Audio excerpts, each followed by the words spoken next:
Welcome back to GMP Scenario, presented by PharmaContentLabs.com. Okay, imagine this scenario. A product batch is made, it passes all the tests, and it gets released. It's officially out the door, making its way to customers. Everything looks totally fine. But then, a few days later, someone in QA makes a discovery that sends a chill down your spine. A deviation happened during production, and nobody reported it. The product is already out in the wild. So let's look at how a situation like this actually plays out. On day one, something goes wrong. That's your deviation. But instead of an immediate report, you hear crickets, nothing. So by day 3, with no red flags raised, the batch gets the green light and is released. It's not until 2 days later, on day 5, that QA finally stumbles upon the original event. That gap, that critical 2-day window, where a potentially compromised product is completely out of your control, that is exactly the high-stakes problem we're going to break down today. So, to really get our heads around this, here's the path we're going to take. We'll start with the risky delay itself, then dig into the core conflict that causes it. After that, we'll see exactly why timeliness is control, lay out a proper corrective action plan, and finally, we'll talk about the incredibly dangerous backdating trap. All right, let's dive into Section 1 and get to the heart of the incident, this risky delay that let a serious problem just slip right through the cracks. Now this quote is so telling. When the production team was asked why they kept quiet, this was their reason. You can almost feel the pressure in that statement, can't you? The deadline is everything. But this exact mindset, this idea of putting speed before procedure, well, that's where the whole house of cards starts to fall. So, this really brings us to the core question of this entire explainer. Was this just a practical workaround to meet a business demand, or was it a complete and total failure of the quality system? And let's be absolutely clear. The answer is that it's a critical reporting failure, period. Good manufacturing practice, or GMP, is not ambiguous on this. Your procedures and governance demand prompt reporting. There's just no gray area, no acceptable loophole for "we'll report it later." So you have to wonder, how does a team even get to a point where they make such a huge mistake?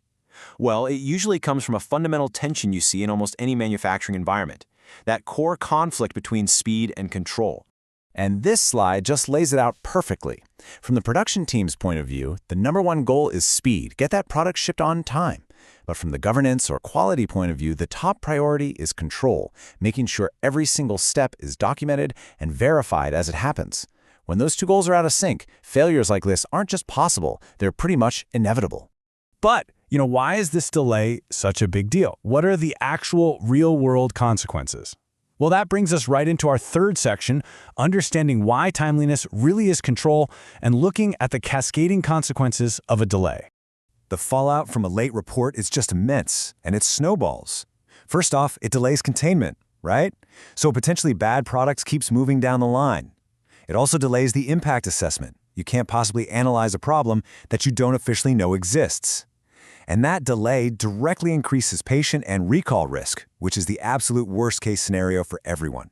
Internally, it completely undermines your process control. And maybe worst of all, to an inspector, it suggests you have a culture that's okay with hiding risk. That's a huge red flag. So here's the key takeaway. You need to burn this phrase into your brain. Timing proves control.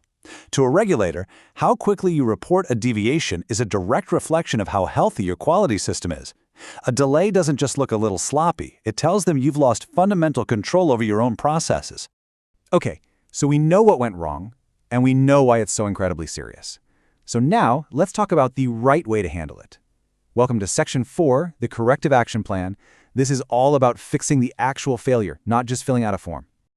The moment you discover a reporting failure like this, there are 3 things you have to do immediately. These are non-negotiable.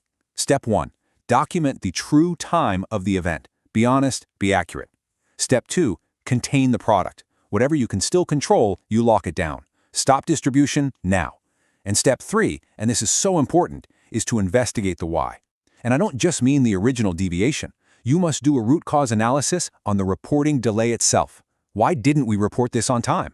And of course, that entire investigation needs to be documented thoroughly. We're talking a full chronology of events, a clear rationale for every action you took, a comprehensive impact assessment, the final disposition for the product, and, most importantly, a corrective and preventative action plan, your CAPA. And that CAPA has to include new timeliness metrics and effectiveness checks to make sure this can never, ever happen again. Now, whenever the pressure is on, people can get tempted. They look for a shortcut that promises to make the problem disappear, but it actually turns a bad situation into an absolute catastrophe. This brings us to our final section, the backdating trap, a very common and incredibly dangerous mistake. So what is backdating? Let's be really clear. It's the act of falsifying the date on a report. It's deliberately changing the paperwork to hide the fact that you were late. This isn't an error or an oversight. It's a conscious choice to deceive the system.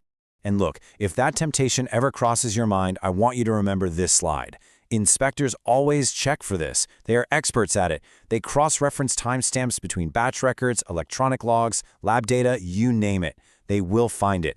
And when they do, your reporting failure has just escalated into a full-blown data integrity crisis. And that is one of the worst findings you can possibly get. So what this all really boils down to is one simple, powerful principle. Fix the system, not the symptom. The late report, that was just a symptom. The real disease was the system, the culture, the intense pressure, the lack of clarity that allowed a late report to happen in the first place. So, as we wrap up, I'm going to leave you with a question to really think about. Take a good, hard look at your own workplace, your own processes, your team's culture. Are you just putting bandages on problems as they pop up? Or are you truly doing the hard, necessary work of fixing the underlying system?